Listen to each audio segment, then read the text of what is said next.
All right, welcome everyone. Running Journey. I'm Rob Tetrault. It's my brother Charlie. We're live here from downtown Winnipeg, Manitoba. I am, anyways. Great to be here. Charlie, how you been? Good to see you. I haven't seen you yet since I've been back from New Brunswick, but good to see you. Yep, good to see you too. Congrats on running across New Brunswick. Yeah, thanks. Yeah, I think we spoke kind of 2/3 of the way through or something like that, or 3/4 of the way through. And I think we just posted that episode, or I don't know. I think I was listening to it and it was nostalgic for sure. I also record an episode with the parents that you'll want to listen to. Oh, nice. Claude was talking about his runs and Mom was talking about her runs and stuff. That was fun.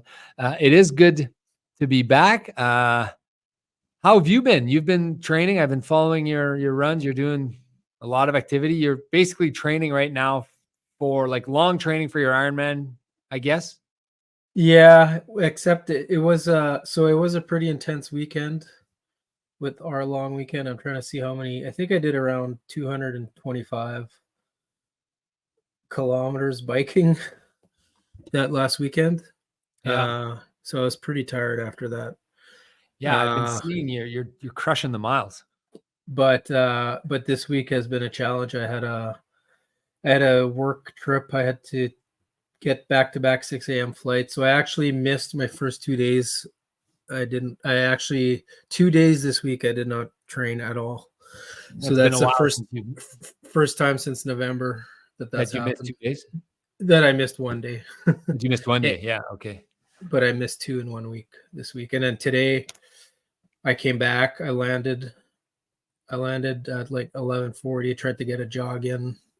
And I don't know if it was just the travel or nutrition or what, but my quads tightened up like painfully after like 4 kilometers. So I actually pulled the chute on that one too. So I don't know. It's happened to me once before, so I'm not too concerned about it. But what a failure you are. Yeah. No, I'm not a failure, but it was it's just, I think my body's just out of sync a little bit. So dude, you took 2 6 a.m. I'm being clearly sarcastic. You took 2 6 a.m. flights in a row. You're probably working long hours, long days. You're eating whatever you can. Yeah. Obviously, your body. I learned so much about recovery over the last month. And recovery is way, way, way more important than we think. It's probably the most important thing when it comes to training. Well, yeah, that's actually the only place where you gain fitness is in recovery. I didn't really get that. Patrick explained that to me yesterday. We had our call 2 days ago. Yeah. And I was telling him how, basically you recover so that you're able to train. And when you recover, that's when your muscles kind of get stronger and whatever. Yeah. So it's not the training that actually gets you fitter. It's the recovery. Yeah. I didn't really get that. I didn't know that. Did you ever? I kind of understood. No, I kind of understood it. Like, I mean, I'm not a scientist or I'm not a doctor or anything, but I know that like you stress yourself in a workout. Okay. And you're actually breaking up your muscles and you're actually like, causing damage to yourself, a bit of damage. And then your body kind of reacts by trying to fix that, but it will kind of overreact and fix it so that you're actually stronger, So that's why the recovery is the key component, right? So important. And I think of all the times when I tried to go out jogging after either not sleeping or whatever. No wonder you struggled with a jog. Like I wouldn't worry about it if I was you, unless you think no, I'm not worried about it. I'm just happy I actually went out today. And I mean, I felt good until I guess maybe I just didn't drink enough water. I don't know. It's happened to me once before. So it's just weird that all of it, very, very painful, tightness in my quads. So you're probably like me at the point where you just don't even care about drinking water prior to your workouts or whatever, because it's so easy for you to do 10K or 15K or whatever you had to do today. So you probably forgot to drink water. Yeah, probably. Yeah, I totally forgot. Yeah. And I've been traveling, right? So usually at home, I have my routine. I get lots of water in at home, but here I was traveling and I probably just forgot to drink water for 2 days. Yeah. And this morning I forgot to drink water totally, because I was swimming and like I had the painful pee. You get this? Obviously, the painful pee, you've had it? No, I've never. Well, I You- mean, that could be an infection, but No. So I know what this is. It's when I don't drink enough water and you okay. do a kind of a heavy-ish workout Oh, and you there's so don't. much pressure that it No, just it's hurts. like it's the broken down fatty acids or something. Someone explained it to me, or I Oh, read. yeah. I've had that happen to me. Not, but like when I was younger, and I did like 6 years ago or 7 years ago when I started running the first time. Uh, if you go out on a run and your bladder is completely empty when you start. Yeah. They call it hematuria or something like that. Yeah. I even had blood one time. Yeah, so mine goes like really yellow, and I've never had blood, but and then it's like, it hurts to get out. Yeah. And then I'm like, oh shit, I haven't drinking water in a while. And then but like I just didn't drink any water this morning. Got up, went, and like I didn't drink water when I was swimming. I didn't drink water after. I went on with my day, and then I was like, wow, I just did a pretty intense workout and I didn't drink any water at all.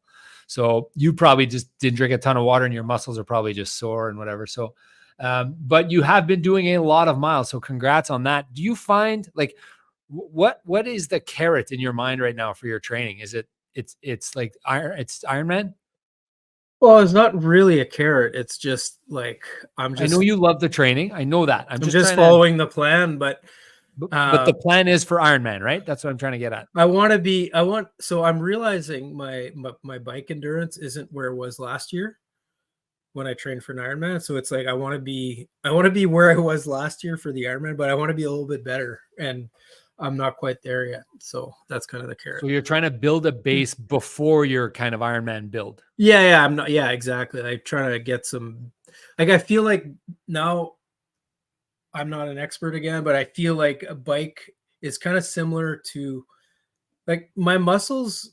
I could run miles and miles and miles, except for today, and like it doesn't feel hard, or it doesn't feel like I don't ache after. My muscles aren't hurt. But with the bike, now that I restarted doing it, lots of it, I had never been so sore in my life than the day after I did my 99K bike ride. I was so sore, ridiculously sore. It's like my In your body quads and needs glutes? everywhere, but Yeah. especially my hamstrings. It's like my body needs to kind of retrain itself. I felt Even though it's different, like even though like I have tons of endurance for running, but not for biking. yeah. So it's a different muscle group that you want to work to get it hyped up so that when you start your Ironman build, Yeah. which is going to be in 2 months or something like that, Yeah. you're going to be ready. Yeah, exactly. Do you find, I know you love training, so I'm not trying to dissuade but do you find that it's tough to get motivated for that if there's no kind of immediate plan? No. Yeah, it is. But I do have like races in the near future Okay. that are like, okay, I gotta at least perform half decent at this race. Yeah. So that's So kind of you got raced, like you got Birds Hill and Hecla and whatever that you're going to do. yeah. And you want to be strong there. So you're doing 90K on the bike just so that you'll be good. Yeah, exactly. Or maybe arguably it's a training plan for that race, a little like a mini Yeah. build. Well, For that. I do like I saw my plan now, and I've got kind of a taper for Birds Hill, so I'm gonna appreciate that because it's actually been pretty hard all these biking miles. I was looking at my legs and I swear my legs got bigger in like a week. Like is that my imagination? Is that possible or You're doing a lot of biking. Like you're doing a lot of biking. anyways, yeah.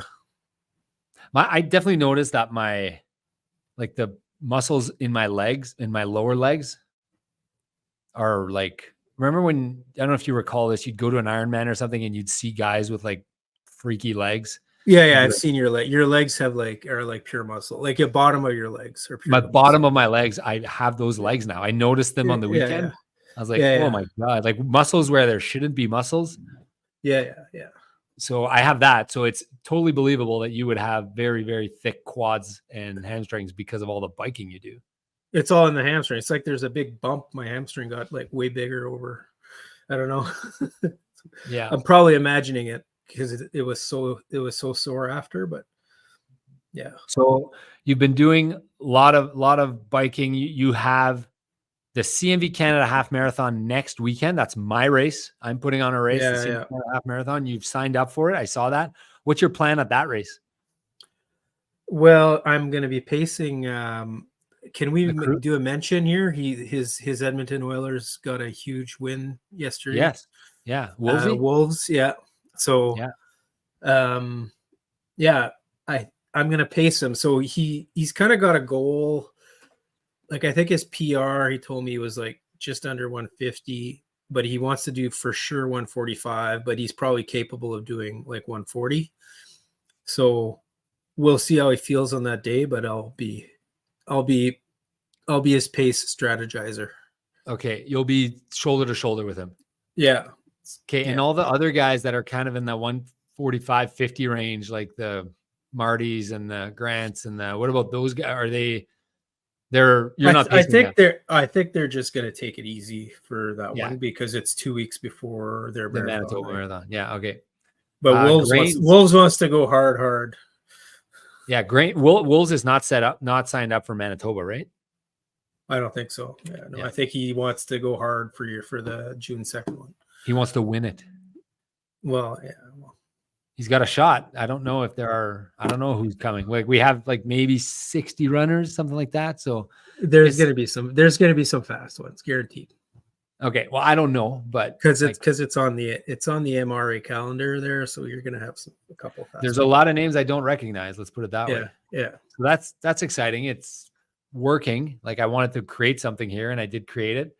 And I'm, it's going to exist next year, and we probably won't get to 100 racers, but we'll get to, well, that's probably most people we'll have 60 runners or whatever. So that's a good number. Yeah, I'm just like, you could have it. I don't know. There might be a better time in the year to have it. Yeah, no, I know that. We've talked about that before, you and I. I'm not sure what it is, but I think I want to be that first race of the year. Yeah, like a early March. Yeah, late March. Or late March, yeah. Late March, still snow on the ground. Just go do even if there's snow, yeah, it's fine. Yeah. And I mean, either way, for this year, it's going to be a success because we're going to raise awareness, raise some funds, etc. So you got that. Then you're pacing the Manitoba Marathon, as I understand it. Yeah, 350. Okay, I'm doing 345. You're doing 350. Did you ever get second thoughts of signing up for that? No, why? Oh, okay. I'm really excited about it. I find myself like doubting myself every once in a while. Are you kidding me? What if I'm really tired that day? A 350, Charlie? Yeah, I know I can do it, but I'm putting a lot of I feel like there's a lot of pressure because you have to do it, right? I've seen pacers on the side of the road puking their guts out. Yeah, I know, but don't want that to be me. No, that will not be you. No, and then carrying that stick. Oh. Yeah, I don't. Do they for sure have a stick? Do you know for sure? Yeah, they have a stick. Yeah. Okay, I thought maybe it was like the bunny ears. But I mean, it's not that bad to carry a stick. But Speaking of carrying stick, Kofuzi does it every marathon.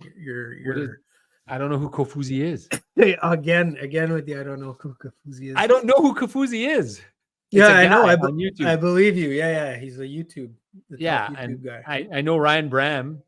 Shout out to Ryan Bram, one of the fans of the show. Is like, I did a run or whatever, and he's like, "Can you believe Rob says he doesn't know who Kofuzi is? He thinks I'm BSing."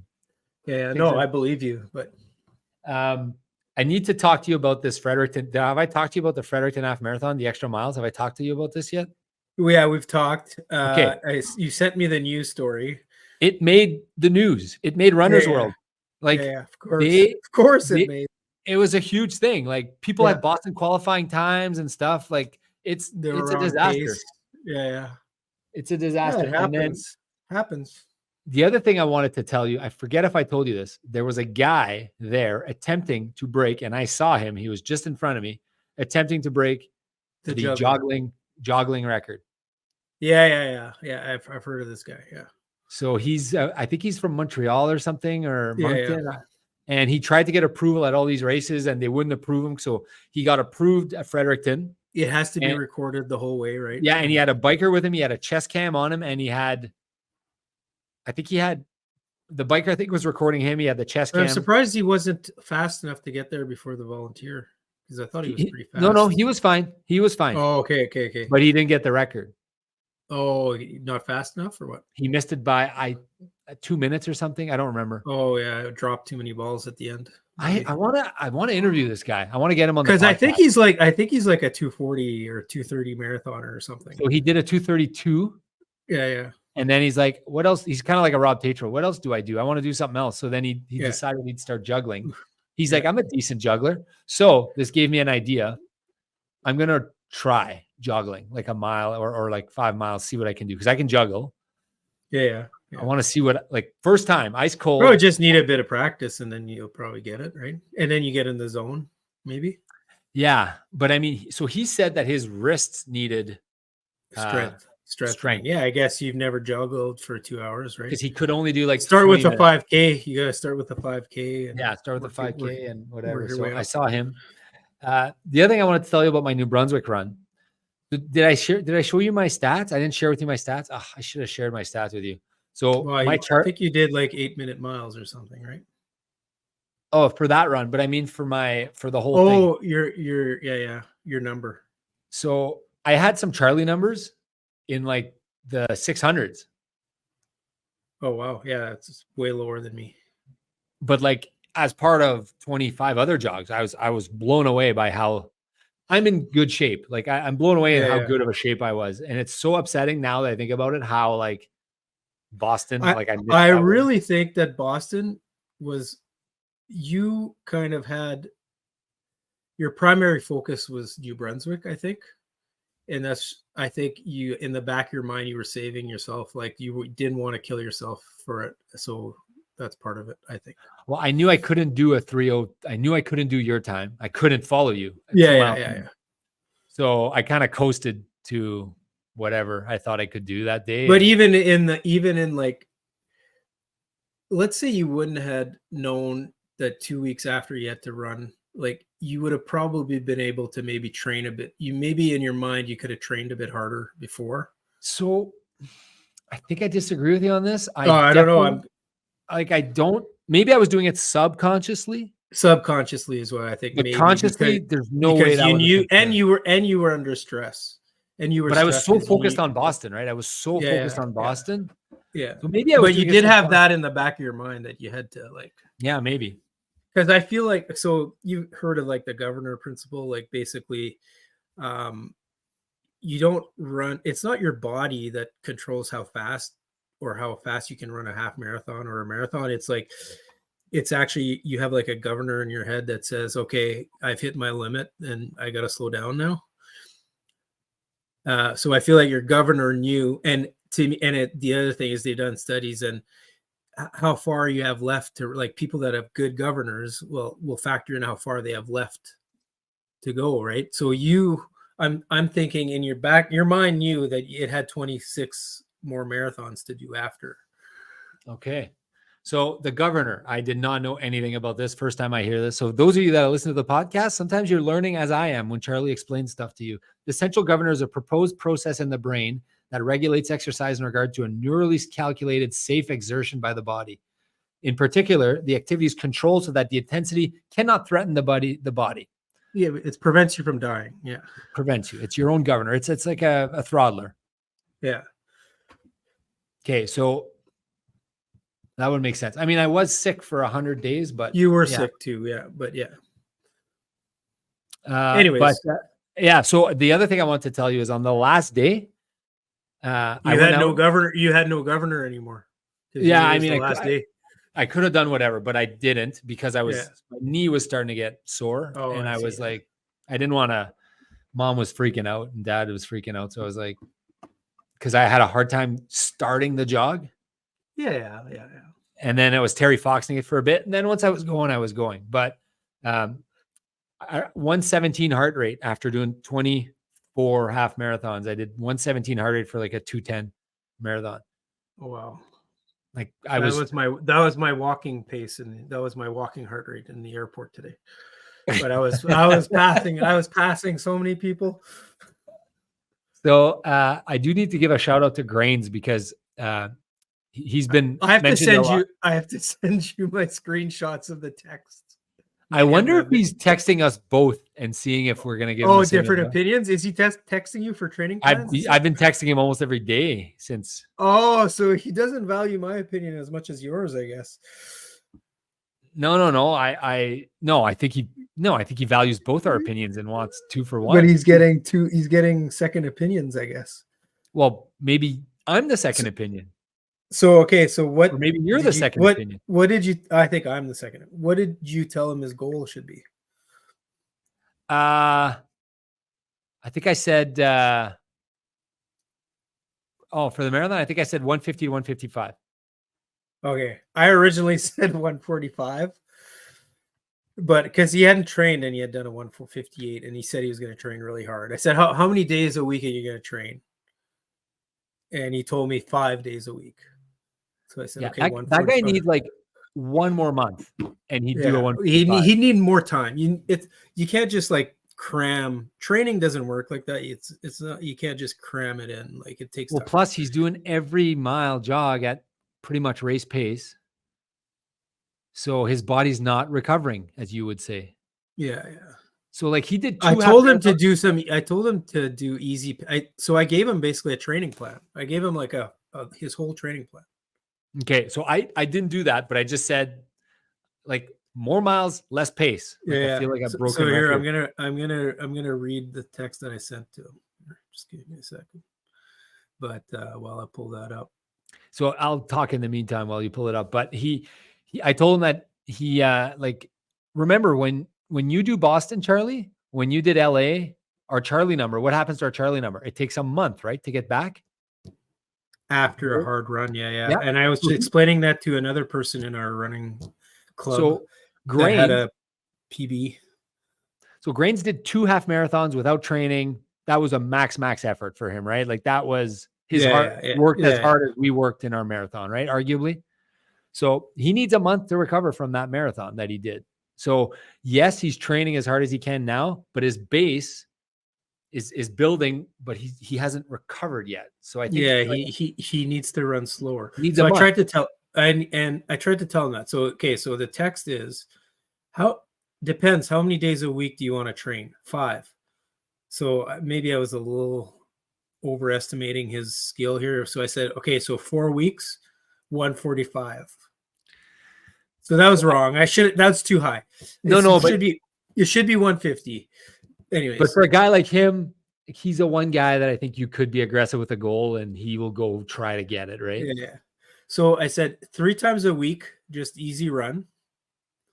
1 time during the week, 5 to 10 warm up plus 20 minutes at 750 a mile. And then 5 to 10 easy cool down, add 5 minutes every week. 1 long run per week for the next 3 weeks, 11, 13, 15, and a taper week. Did you tell him like 10.5-minute miles? Yeah. I said these have to be really easy. But he thinks easy is like 9-minute miles. So wait, I'll get you to the easy text soon. We had a whole conversation about easy. Easy run should be about 11 minutes or 10:30 to 11 minutes a mile or slower, I said. He said, in French, he said, I find it really hard to run that slow. Yeah, they all say that, but yeah. So I said, you're just not used to it. I would say it's important to run easy to save yourself because you're going to be doing lots of training. But if it's hard, I recommend taking some walk breaks then. There you go. So it was fun to I built his training plan in like 5 minutes. It was kind of fun. But okay, so a lot of cool things there. One of them is people say, how could I possibly run that slow? A lot of people have told me that. How could I possibly run at 11-minute miles? That's so slow, Rob. Listen, I ran a ton of 11-minute miles over the last month, a ton of 11-minute miles. And I actually jogged at that pace. And I'm a guy who can run a 6-minute mile, Yeah, a yeah, 5-minute, yeah. 5.5-minute mile. So like, don't tell me that it's impossible. Don't tell me, Grains, Yeah, you can they're do it. just not used to it. They're just They're not just not used to used it. to it. Exactly. Yeah. And I Especially do a guy think, like that, where in high school, like he was running cross country and he was probably never doing slower than 7:30 miles ever, right? yeah. And now all of a sudden we're telling him to do 10:30 miles. It probably feels really slow and especially since he hasn't done much since high school, right? Yeah. He's just going to love it though. He's just going to feel so easy, right? Yeah, yeah. Like comparable to. So, I forget what I started with, Grains. I said, I was going to say, and then I was going to say, let's give him a shout out because I know he's been listening to the show and I know that some of his friends at work started listening to the show or have been listening to the show. So shout out to some of those guys. I think Gapper, our cousin, is a listener now, Denis, and some other guys. So shout out to those guys. I want to talk about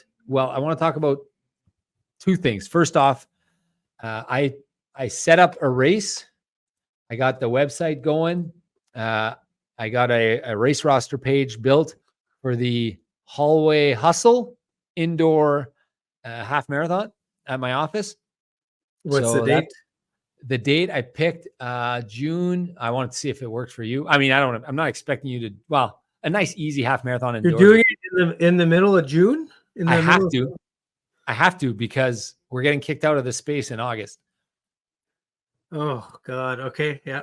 June's not a good month for me, for anyone. Yeah, I know, but I'm going to get whoever I get. I need 20 people, right? So, okay. I was looking at the weekend of the 28th, 29th, potentially. Okay. Whatever. Yeah. It'll be a training run. It'll be a training run, nice and easy indoor instead of doing. And then we'll have a chest run exhibition. Yeah. But we're doing like our run club is 11K every Saturday morning. So we'll just move it indoors. Yeah. Yeah. Okay. We'll do a 10K and we'll do a half. Those who want to. Speaking of run club, I'm disappointed that you missed it last week. I know you ran 13 straight days of marathons, but your watch said you should have. So Garmin was not happy with my breaks. Well, Garmin wasn't happy with my running. Garmin was like, take 5 days off or whatever. It always every day would. But then when I stopped running, Garmin was like, you need to do a 2-hour base jog today. It was so funny to see that. No, so here's the thing. I went out there. I wanted to chat with you guys. I would have easily run it cardio wise or health wise. My knee, Charlie, I had a thing. Oh, yeah. Yeah. You need to rest it up. And I've never had this kind of overuse. Well, I've had a little, you've had like small things here and there. I remember I listened to one of our podcast episodes while I was jogging, and it was the post episode from last year. And you said, I've run thousands of miles injured. Like running injured is something you just do. If you get injured, you can run thousands of miles injured is what you said. I remember thinking, okay. Yeah. And I remember thinking, okay, this isn't like it's not a broken leg. I can run with this. It was like my TFL on the side. It was so sore, but once I would start running, it would just go. So, but like by the time I got back, it was swollen. It was a weird spot. So I said, I'm going to take another day off here. And I actually took the whole week off. I ended up not running. So yes, I'm disappointed that I didn't run. Probably contributed to. How was Run Club on Saturday? Oh, it was great. It was fun. A lot of people. So I was debating not going as well because I had done my bike, and that was the 100K bike I did, or 99K. And I was so stiff after. Like I could barely walk. And then I got there and I was like, whatever. I said I was going to go. So I went and I drove there instead of, usually I just jogged there. Yeah, because it's like 1 kilometer, right? Yeah. So I drove there and then we started, and like my first like 10 steps were like, I was like barely moving. And then like 5 minutes in, it was like, it made me think of what you described when you did like Fredericton, is like all of a sudden I was chatting. I felt good. It was like, it was almost like the running cured my stiffness from the biking. And it felt good, cool. I bet, right? Oh yeah. It felt way better after, actually. So yeah, I've had a hard time. So I've not I've talked about kind of the running blues in the past. I've asked you about it last time after you finished Boston. This was the biggest, call it depression, whatever you want to call it. I had a real hard time the last week. I came back on Friday. Yeah. And I was just at home all weekend, nothing on the calendar. And I purposely set it up that way because I want to hang out with the kids and all that. I was not able to do anything. I wasn't able to leave the house. I skipped hockey. I told Sammy it's because of my injury, but really I was just depressed. I didn't want to leave my house. Like I missed hockey. Like the sport I love the most. I was not in a good frame of mind. I was worried about myself, but I knew it was like, this is the dopamine crash, but it took a while it took so long to work itself out. And only today, after going for that swim, do I really feel good again. Yeah. Sometimes you just need, that's, I remember when I did the Ironman, it wasn't like that, but it was similar to that. But finally one day I was like, I had nothing planned, whatever. I just decided, okay, I'm just running. And I ran for like 2 hours. And then I hadn't run in like a week. And then I ran for like 2 hours and came back. And Patrick was like, oh, I guess you just needed to get out, eh? Yeah. And I was like, yeah. I think it's a reminder that, and this morning when my alarm rang at 6:20 or whatever, I was like, nah, I'm not going swimming. And then I was like, what is wrong with you? Like, so snooze, take your time, kind of slowly get up. Am I going to go swimming? You know, the last time I was in the pool, you want to guess? I'm guessing you didn't train for Lake Placid. I'm guessing it was like it was April, right before Texas. It was June 7th or something. So pretty much a year since I've been in the pool. And I don't know, I did okay. I did, what did I do? 2:04s or something for my 100 meters. It was, he said, just do like half an hour. Patrick said, just go do half an hour. He suggested it for recovery. He said swimming is one of the best things you can do for recovery. Yeah. So I agree. Cause like the good thing is you actually get exercise, but you don't like burn your legs. Right. Yeah. And you feel so you can actually that's what I told Patrick after Boston. I'm like, I'm going to go swimming after. Cause I was like, I don't want to miss a day. So I like to avoid kind of those blues.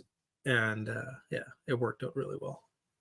I forget. So as much as I tell everyone on this podcast how much I hate running, swimming, and it's tough to train and whatever, it's a pretty good day after a swim. Like it's a good day. You feel good after. Yeah. I feel so good after. You feel like, yep, I did something today, and the rest of the day is like gravy.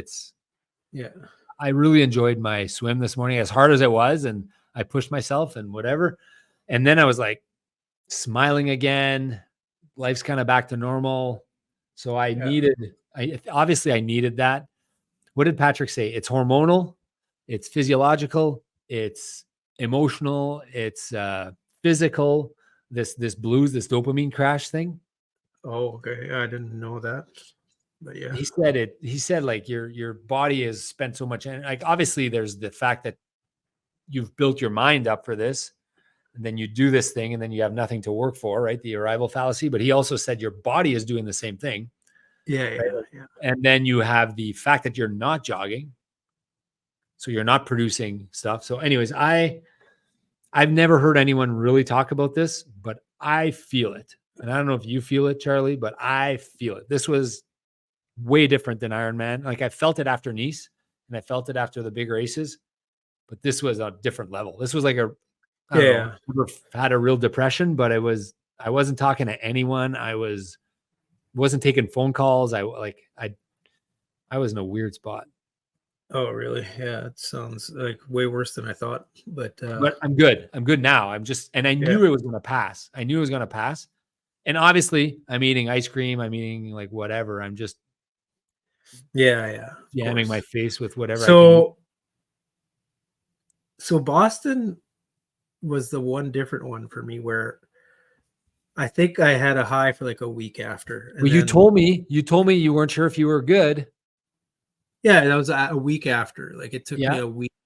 I don't know why, but I think though the key thing there for Boston, like it was not even nearly as bad as I would have expected because it was such a high for me. But I think the key was I told Patrick I'm gonna go swimming the I day should have after. gone for a swim. I should have gone first. I should have gone for a swim. I could swim. My knee, or I bet you if I would have just jogged with you guys, it would have been okay on Saturday morning because it would have been conversations or whatever, or even just biked next to you guys. I think I needed human contact, which is why I went out to meet you guys at Run Club. Yeah. But I've not, yeah. Anyways, I'm good now, but that was a battle. And I definitely think we need to do a video. So I kind of joked last year that I would write a book about how to run across a province. Yeah. So I am writing a book. It's a long project, but it's on more than that. But I definitely think we should do a video. I should do a video. I've done it twice now, kind of like running across your state or running across your province, what you need to know, nutrition, hydration, timing, what time you want to do them, how it breaks down. So because there are people that are thinking of doing these things. Yeah. And there's nothing anywhere. There's no information anywhere. So Yeah. I'm a bit of an expert. I've done it twice, right? So 13 marathons in 13 days. So I'm going sounds to share. Sounds like it went a lot smoother this time in terms of it's talking to your crew and everything. Like the format that you used this year was way better on everyone. Sounded like it was good. Like you guys were done early, which kind of gave people the time to rest between. Yeah, mom said that she was night and day more rested and fresh this year than last. Night and day, not even comparable. She said she didn't even feel like she was tired because I forget exactly what she said, but yeah, she worked yes, they worked hard, obviously, from kind of 6:30 a.m. to 2 p.m. But that was it. Then they would sit on the deck, have a glass of wine with Uncle Mo and Aunt Sue, and we share some stories and whatever. And she loved the fact that the cousins came out, and it was a more intimate crew, so it was fun. Yeah, so I'm doing the indoor run that Saturday. Hopefully you can come. And then the other race I want to talk to you about, I had a call today with MRA about the pacing challenge, the 5K, the 5 mile Tetrault Brothers Pacing Challenge. So let me ask you about your pacing challenge. So you did it. Yeah, I did it. It was super fun. So for those of you that don't remember, the Tetrault Brothers, and I invented this one. You kind of said you would name it after me, but I've named so many things after myself that you invented that I think I'm happy to share this one with you. The Tetrault Brothers Pacing Challenge is a 5 mile challenge where mile 1, you start at a predetermined pace. So let's say it's 10-minute mile. Yeah. You then must do the next mile a minute faster, the next mile a minute faster, No watches, no devices, no music, no clocks. You're completely on your own. And it's a 1 mile loop. So you know when you finish your loop and you know when the mile's over. I'll ask you that in a sec. So, and every mile is quicker. And the score is the total sum of the difference of every mile. So if you do a 10:04, you're 4 seconds off. That's 4. Then you do a 9:56. That's another, an 8:56. That's another 4 seconds. That would be 8 seconds. So you did the Tetrault Brothers 5 mile descending pacing challenge. How did it go? It was my first one, so I think there's a lot of room for improvement. Okay, first off, I want to ask the viewers, think of what that number, before you tell them what your number is, think of what you think a good score would be for a person who's doing this for the first time. Meaning you're adding up the differences for every mile. The guy's got no idea what he's doing. The punchline here, Charlie, is I'm blown away by your score. I think your score was really, really, really impressive.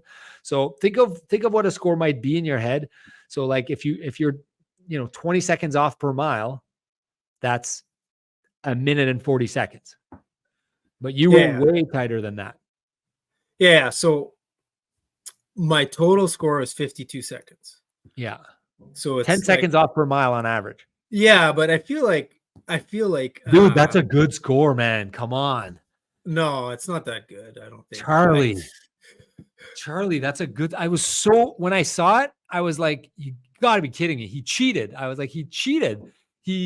So I put duct tape on. So how did I do it? First of all, I was like, if I don't put I can't see my watch because I'll accidentally see it. No matter what, even when I'm trying not to look, I had suggested the duct tape. So I actually put duct tape on all over my face where I could still hit the button. But that but I had duct tape on there. So, and then I set auto alerts or auto laps For 1 mile. for 1 mile. So every time I would hit a mile, I would feel it. It would like I Yeah. would. Were you So worried you'd miss it? no, at first I was, but I was like, You're so dialed into that mile, right? but like so after my first mile was I wanted to do 10 minutes, and this one was I hadn't run at that pace in a while. Like it had been a while that I like most of the time now my easy runs are like from 9 to 9 to 8:30, 9:30. Yeah. 9 to 8:30, somewhere around there per mile. So I hadn't run at like the 10-minute per mile pace in a long time. So all I knew was that, and I also know that the first like quarter mile, I'm always like a lot slower without like knowing it. So I just knew for the 10 mile, I was just like, just go at very easy. Um, and I kind of nailed it at 9:56. And then the next mile is the mile I thought Kind of would be nailed it at 9:56. You nailed it. yeah. What helped me, I did have to wait for a light for like 2 or 3 seconds. And I was like, "Oh, that's probably gonna help me." Actually, I knew But I it mean, was gonna. you could have chosen to sprint to make up for it. So Yeah. No, yeah. I so no, I had that in my mind that okay, the 2, 3 seconds that'll end up perfect, right? And then the second one, the 9, I thought that would have been the easiest one. But here's what my mind kind of played tricks on me is like I was like, oh, I think I'm feeling pretty good. When I'm feeling pretty good, like 9-minute miles feel super easy.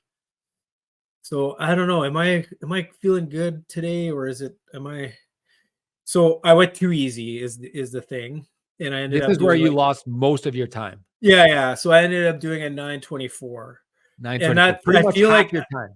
I feel like that was terrible, like really, really bad.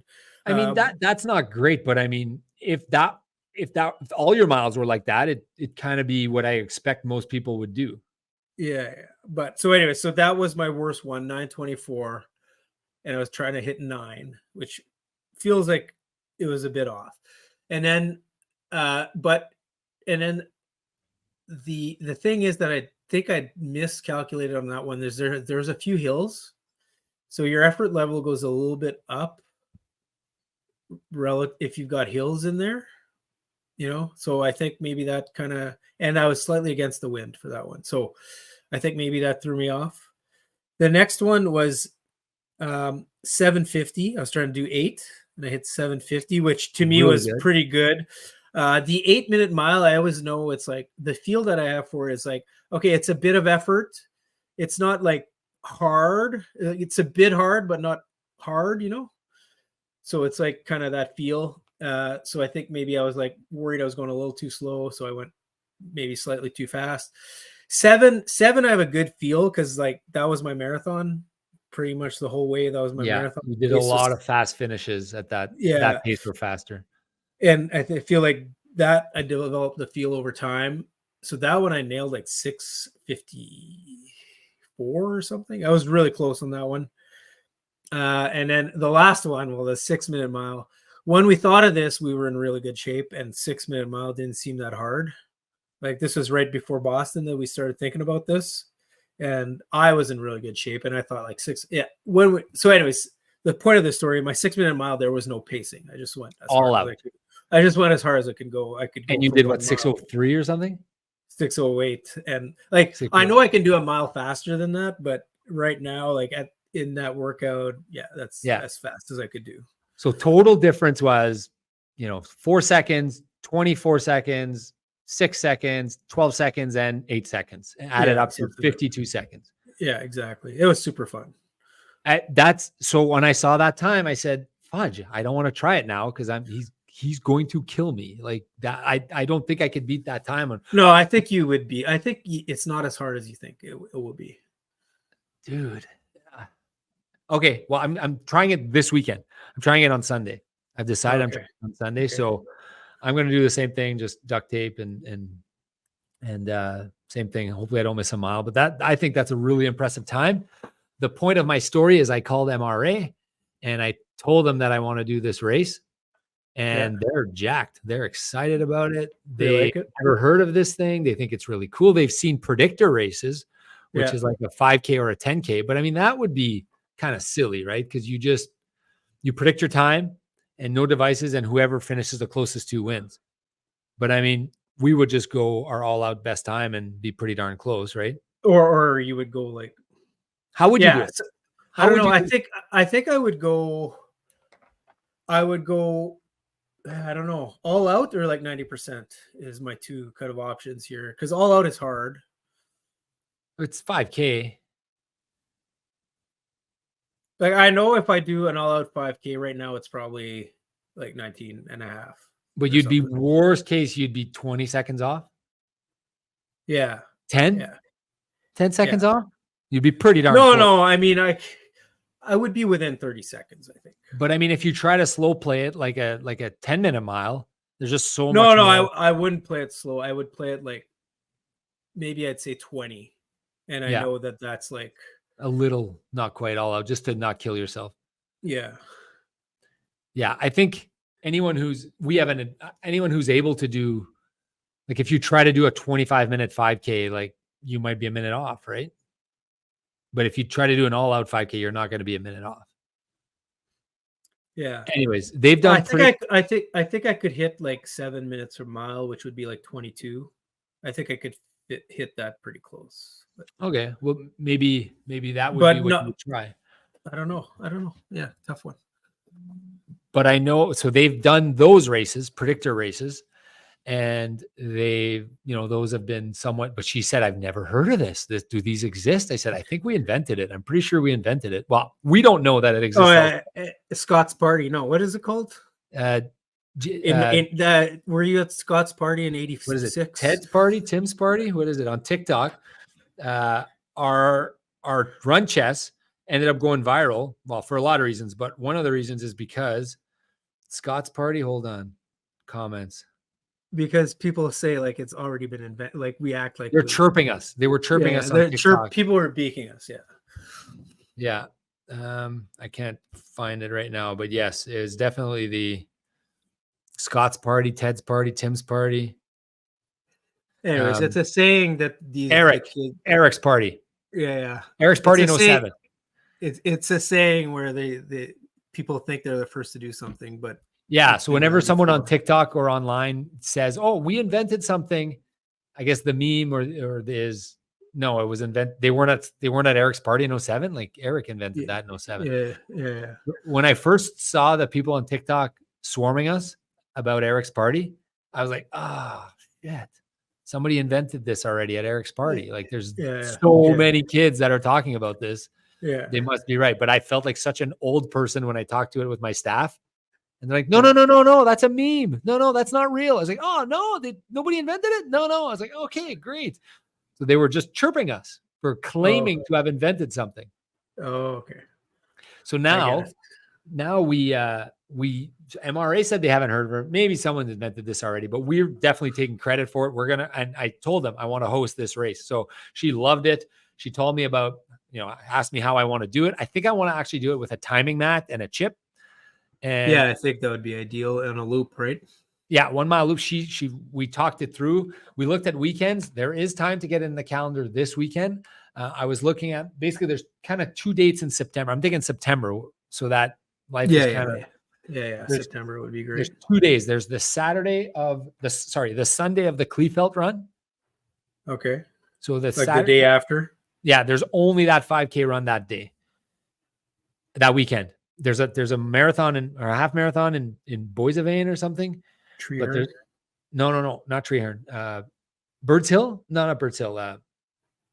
Riding Mountain. Riding Mountain. There's a half marathon in Riding Mountain, but I mean, whatever. People are going to go there, whatever.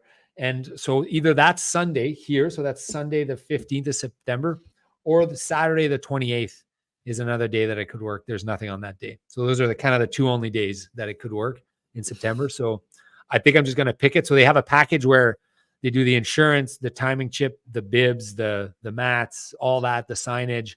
It's like $900 plus $1 per participant. So be like $1,000, let's say. And let's say we get 30 people at $30. Yeah, break even. It's kind of fine. break even. And maybe I'll sponsor it and we'll give a cash prize for the winner. Yeah, and then but you're gonna need like someone to coordinate. Like I think Yeah, I'll have volunteers. details. Like I mean, but yeah, like because everyone can't leave at the same time. And No, we would plan that. We would plan that. It'd be like a staggered random start. It'd be a random start. yeah, Staggered random. So whatever. Yeah, so that's happened. That's going to happen. So I've planned it. I've looked at it. I guess a new thing that I'm doing as part of my life now is I'm a run organizer. It's what you're I'm doing. organizing races. Yeah, I'm like I got spare time in my calendar. It makes sense for me to do this. So I am actually really excited about that because I'm going to practice and I want to see. I kind of want to win that. But I mean, you might be better. Although right now, my 11-minute mile is pretty locked in. Yeah. I feel like the 11, 10, 9, 8, 7 would be. And are we giving people the choice to declare their first mile? Well, we could. Yeah, I think that's how we should do it. Yeah. So that if you want to do 13, 12, 11, 10, 9, you can do that with a max of, let's say, 15 for the first mile. Yeah. And that doesn't have to be yeah. You don't want to be there 50, all day, right? Yeah. So if it's 15, it's maximum like an hour. But the elite division, the world championships, would be 10, 9, 8, 7, 6. Is that fair? Probably 9, 8, 7, 6, 6, 5. 5? But we're not in that division. We're not in that division. No, we're in the hacker division. No, we're in the masters division. Well, actually, they like the elite could probably do 4. 8, 7, 6, 5, 4. Yeah. Well, I don't know. I don't know if they can do a 4-minute mile after. Well, if they can do one, if they can do one, yeah, they can for sure do one. But I mean, 8 is a warm up. 7 is a warm up. If you can do a 4-minute mile, yeah, like that's like us. Can you do a 6-minute mile? Yes, I can do one. Therefore, I can do this category. Yeah. Right, because a 7 doesn't prevent me from doing a 6. Right? Does it? It makes it slightly harder. I think. Slightly harder. Okay, but I think if you can do for me, but like maybe for some, if you're like a sub 3 marathoner, which I'm not quite, then the 6 probably is pretty easy after the 7. Yeah. So I'm thinking basically it's if you can do, so the elite would be 4 would be the last mile, obviously. Yeah, maybe. Yeah. But if it's a pacing challenge, should you be going close to all out? I think that kind of defeats it should be slower than your all out, significantly slower than your all out. Right. But I mean, then, okay, does it even matter what pace they go? Because you're just trying to predict your pace. It's irrelevant. So maybe it doesn't matter. And you can just pick anyone. If you want to do a 20-minute mile, you do it. Like, because the higher up you go, the harder it becomes to hit that number right on. Because percentage wise, effort, so a 7 minute, a second on 4 minutes is nothing, right? Yeah, exactly. I know that when I was running what I thought were 11-minute miles and I was off a little bit, be like, 10:50 or 10:40. That's still 20 seconds off, right? Yeah. You wouldn't be 20 seconds off on a 6-minute mile. No, exactly. Like I feel like the 7, which I've got pretty nailed down, like I would never be more than 15 off, right? Right. I'm definitely trying that this weekend. I'm excited to try that. Okay, so that race will happen. You and I will finalize the details. I think probably the 15th of September is what I'll pick, the Sunday of the honey race. She was like, and that's the Saturday of the Kleefeld honey. That's a very popular race. You don't want to compete with that race. I was like, okay. Did you say, I know my brother? I said, my brother goes every year. And we talk about it on the podcast. So they're pumped. They want to be a part of it. She said they'll get it on the website and they'll promote it. Cool. So that's kind of exciting. Awesome. The other thing that's happening is people are listening to our podcast. Maybe you care, maybe you don't, but viewership is up like 400% over the last 2 months, and like an infinite amount of percent over the last year. We used to post the Wow. podcast and we get 0 listens. Oh, wow. That's great. Yeah, it's been good lately for sure. So that's exciting. I just want to get your races that you have on your calendar before we wrap this up. So you have Canada half, then you're pacing the Manitoba Marathon. Wait. Oh. I'm registering us for this right now. Okay. What race again? It's called the Awesome Twosome. That's us. 5K That's Awesome Twosome. Okay. And it's a team race. Combined time two people. One person goes one direction, the other person goes the other direction. I'm registering. I need our team name. So we'll put the running journey. Spot. The running journey. Promoter podcast. The running journey podcast. Really? Okay. Right? We're promoting. Anyone who sees it. Do we want to promote for sure? Yeah. Okay. The Running Journey podcast is our team name. Okay. I'm putting it in. People will be like, what? What is that? That's a podcast? Yeah. What day is that? I should probably put that in my calendar. It's a Friday. Yeah. Evening, June 7th. Oh, wow. That's coming up. I fly back from Toronto that day. Perfect. I'll be back. I'll be around. I'll have Charlie quad legs. Yep. Okay, so we have that coming up on Friday, June 7th. Friday, June 7th. Saturday, we have the Birds Hill Triathlon. You're doing it? Well, I got my bike. I sent my bike over to get I have not been on my bike since I did one run in my basement since Nice, France. How hard could it be? It's like riding a bike, right? Well, yeah, it's only 40K and stuff. So, yeah, I know that I'm in for a challenge to defend my belt because I am. If you were to arbitrarily say I feel like you've gained a lot more than I have in triathlon over the last year. Well, I feel like I should be favored now. Yeah, but I'm definitely jinxing myself because technically I should be slightly faster running. I know that though once you recover from your New Brunswick that you're going to be fast. But I've slowed down since Boston quite a bit. But you're going to have 3 minutes. I should be a lot faster on the bike. Yeah. And I've not swam in a year. So, but I think you'll be still faster than me on the swim. So anyways, I should crush you on transitions too. Anyways, I know. So last year we kind of went through this and I said, well, I'm favored in the jog, favored in the swim, but we kind of agreed that we'd be even roughly, right? Well, I thought we'd be close going into the run. But that you were slightly favored in the run last year. Yeah, I ended up having an unbelievable run and I was in such good shape coming back from Run with Rob. Yeah. Running. And you said on the podcast after, you said clearly those 550 kilometers and helped you out and that wasn't a waste or whatever. I forget what you were saying, but you built something pretty impressive in your legs during those 550 kilometers. Yeah. And I will be pretty much ice cold going into this. So, I mean, I got my bike back. So I did a tune-up, $250 tune-up. And I tuned it up just before the Worlds. So I guess new chain every time I use my bike, I guess. I'm sure they see me coming and they're like, this guy knows nothing about bikes. I'm going to drill him with a $250 bill. Where are you getting your tune-ups? I used to go, but this time they couldn't get me in for like 2 months. Yeah. So I went to Woodcock on St. Mary's.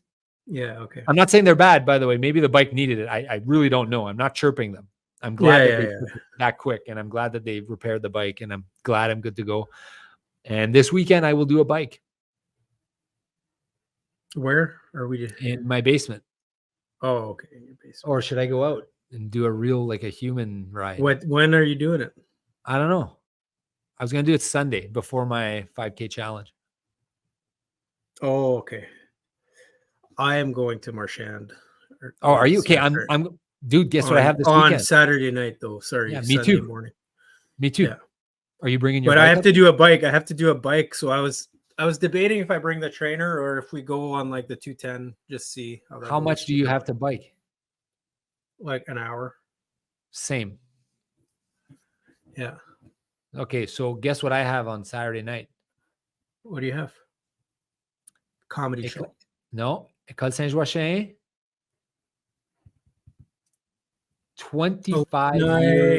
25-year grad reunion. In May? Denise. What? Denise what? I don't know. She wants to get ahead of the schedule, I guess. She's on it. She's on it. Yeah, so it's our grad I called it. I called that she's organizing it. Yeah, she's definitely the organizer. It's at Terrence Place. So that's what I'm doing on Saturday. Then I'm going to sleep in Marchand. And then I was going to do my bike, and then I was going to do my 5-mile challenge, the Tetrault Bros descending 5-mile challenge. Okay. Yeah. So we'll bike in the basement together. Okay, next to each other. Yeah. We'll do a race. We'll meet on Zwift. Okay, that's good. I'll pull you. You can ride my draft. Yeah, for sure. And then what happens after that? You have what after that? We're doing. Okay, wait. June 8th is Birds Hill. Then it's the Manitoba Marathon the following weekend. Yeah, I'm pacing. Yeah. Then it's St. Malo. Are you doing St. Malo? I've got it in my calendar, but I'm not 100% committed to that one. Okay. I think if I have fun at Birds Hill, I'm going to sign up for St. Malo. Yeah, it's kind of fun. Yeah. I'll take. But St. Malo is a really fun bike course. Yeah. Except last year I took the kids and we slept in the RV and had a good time. Yeah. And then Hecla. And then Hecla is like my big summer one that I'm. Yeah, there's nothing after that till Hecla, right? Yeah. Okay. Although I do have the calendar here, and there's a lot of races in the early. What is it? I think there's a lot of races in early July. No. There are some running races. Yeah. I think I signed up for the Stonewall Quarry Run. Then there's the Isling-Doggen Road Race. Oh no, there's nothing in July. Eh? Why is there nothing in July? It's hot. Isn't there a 10-miler? 10-mile? I don't see anything on the MRA website, but maybe next year we put it right in the middle of July, our CMV marathon. Yeah. Like there's a ton of races in September and April, May. Yeah, there's not one in July. It's kind of hot. I think that's. I know it's hot, but if you're doing it at 7 a.m. Yeah. No, I think. Especially if it's a half marathon. Okay. Well, that's a good episode. This was fun. I'm glad we chatted because I needed to talk running. Wait. Are you doing Run Club on Saturday? Yes, 100%. Okay, cool. I'll see you there. Yeah, Run Club. And then I'll let the boys know about the 2 upcoming events, the hallway hustle. And hallway? What is it? Is it like, are we going down a hall and back? No, we just used ChatGPT to come up with some ideas. Maybe we'll change the name if you have better. I was going to do like the indoor office half marathon or the Portage and Main indoor half marathon. What's the name of your building? 201 Portage. The 201 Portage half marathon. Yeah, maybe that's better. I don't know. But I mean, I don't know if the building would be like, whoa, you can't do a half marathon. Sanction, you need a permit. So I'm restricting it to 20 applications. Okay. There'll be aid stations. There will be washrooms at every loop. That's what, like 200 meters? 120 meters. 120 meters. So it's a lot of laps. Almost 200 laps. More than 200 laps, right? Or no, just under 200 laps. Yeah. 100 it's a lot of laps. Yeah, but they're really short. They're short laps. Yeah. Practice your tight turns. Yeah. Practice your tight turns. There's one narrow doorway there that you got. There's a chicane. There's a chicane and no passing in the chicane. Okay. There's a no passing zone. Okay, great. You'll come to that? Do the 10K, if not the whole thing? Yeah, whatever. We'll bring Run Club there. That'll be Run Club event. Yeah. Okay, good. Oh, this was fun. This was fun. This is good. Don't forget, hey guys, give us a 5-star review. I think that might be helping our rating. So if you're a fan of this, take 2 seconds to give a 5-star review. And if you're really a fan and you really want to help us out, write a quick review. Rob and Charlie are funny. They're regular people who are just trying to run, blah, blah, blah, whatever. Write whatever you want, but we'd appreciate it. Thank you guys. Charlie, I'll see you tomorrow, and everyone else, we'll see you in the next video. All right.